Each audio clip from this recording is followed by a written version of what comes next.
Alright guys, so today I'll be breaking down Joshua Clottey's high guard defense and some of the components of the high guard defense in general that you can utilize to make it more effective. And so what we see with Clottey is he uses the high guard, and what he does is he distributes his weight from the front foot to the back foot, or the back foot to the front foot. And what we see is he shifts his weight to the front foot when he's throwing his punches. And so basically his weight is more in the front foot when he's being offensive. And what we'll see here is he will lean forward, shifting his weight from a neutral position and then putting it more in the front foot now, and then he will throw his shots, okay?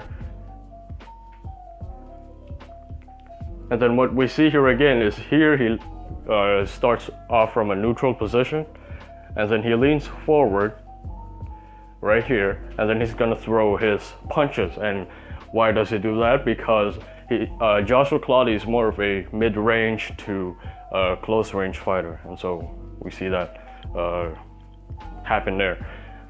And so what happens is from the front foot he shifts his weight to the back foot when he's defending, and so he uses or he puts his weight on the back foot when he's defending himself. Now I'll talk about why he does that more in depth later on. And so what we see here is when he covers up, he's leaning back more. And why does he do that? Well, number one, he manages the distance well when he's more in the back foot, because his foot right here, his lead foot, is providing a barrier between him and Miguel Cotto, and so the distance between the gloves of Miguel Cotto and Clottey is much further. And when you're on the back foot, you're not really off balance technically. You're still pretty stable from this position. And so number one, you're much further and the distance will be longer between you and your opponent. And number two, it provides more coverage because it's much easier to cover everything from the head to the body when you're leaning back. And so here's another example of that. Here what we see is Clottey will lean back more, and as you can tell, look at the coverage.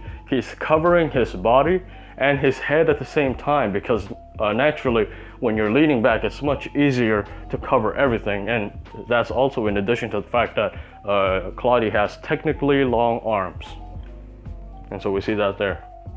And speaking of coverage, we will speak now on full coverage and how he manages to cover his body and head at the same time. And we'll talk about two components or two ways to do that. And so this comes in two parts. Number one is upper body posture, and number two is weight distribution, which I talked about a while ago already. What he does here is he puts his weight more on the back foot, and he puts his upper body in a curved position. And so watch this. What he does here is his weight is more on the back foot, and he curves, we draw a curve in his upper body, and so he tucks his body down, he bends it down even more to be able to cover both the head and the body, right? And here's another one. He will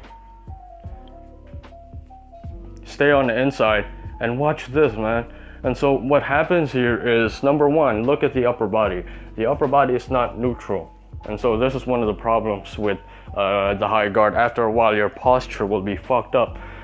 And so we draw a curve in the upper body of Joshua Clottey, and you'll see that his upper body posture is really what enables him to cover both his body and his head at the same time. All right? And now we'll see both of that here. Just watch the upper body, his upper body, and his weight. His weight is on the back foot, and his upper body is curved. His upper body is crouched. His upper body is rounded. It's not neutral. Okay, and so what that enables you to do is it enables you to cover the head and the body simultaneously while using the high guard, of course. And there it is. You see his weight is on the back foot. His upper body is curved, and that provides the full coverage. But what I like about Claudio is he doesn't just get stuck on the high guard. He actually uses footwork as well to avoid the punches that's being thrown at him. And so what we see here is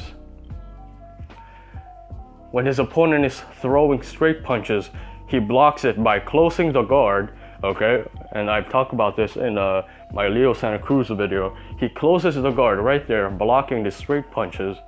And then what he does for the hooks and for the looping shots is he steps back, which he did not do here. But basically, what he does is he closes his guard right here.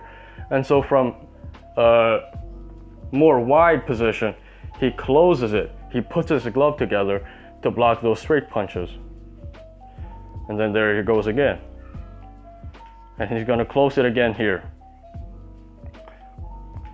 All right, blocking the straight punches.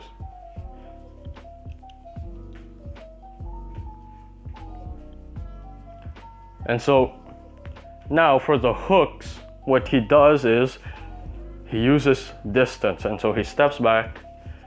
When he feels a power shot coming, he steps back while still closing the guard. Y'all see that? And so he closes the guard right there.